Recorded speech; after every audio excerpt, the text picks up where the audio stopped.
So if you know me, I'm a pretty nerdy person. I adore science with my whole heart and I can't even fathom the existence of anything. Even the smallest things like waving my hand fascinates me to such a deep level. Your brain is sending signals through your body into multiple different muscles, all tensing or relaxing, working together like a united machine. Taking a step uses over 200 muscles. Is that not just so mind-boggling? It's no surprise that a lot of people don't really think this way, especially at a young age, which is probably why I struggled and still struggle to make friends. I see the world through a different lens, and that's both a blessing and a curse. In order to not be lonely, I had to, and still, dumb down my thinking process in order to be able to relate to people my age. I made awesome friends, and while I enjoyed being with them, I couldn't really express my thoughts to people without them saying, "It's not that deep," or "Stop being such a nerd." Even if they didn't say those things, they just didn't understand me, so I felt discontent with myself. I wanted to think like everyone else. I thought I was just cursed to forcefully deny my own brain in order to integrate with society. I shut down that way of thinking and wanted nothing to do with it. After cutting ties with almost everyone, I found myself in solitude most of the day. The only one I could talk to was myself, and turns out I'm a pretty fucking awesome person.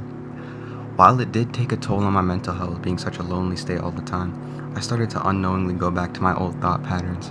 I started looking deep into minuscule things like the soil, water, light, just things we come across daily but pay no mind to.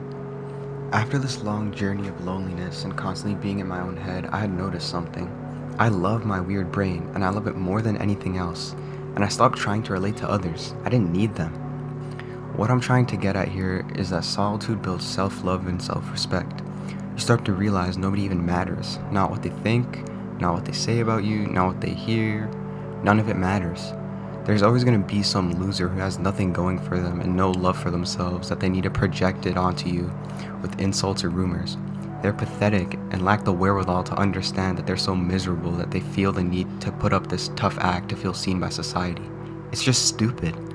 So many people lack self-awareness because they're so busy caring about others that they forget the only person who matters in their lives is themselves and their loved ones, not some random high school kid who you're gonna forget about in 2 years.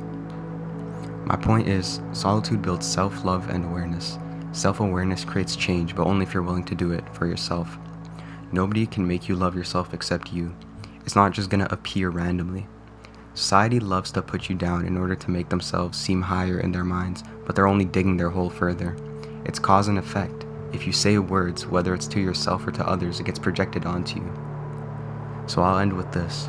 Self-love comes from understanding yourself, not others. The only way to not be influenced by society is to detach from it so you can be left with your purest thoughts, uninfluenced by others. Anyways, have a good day and much love.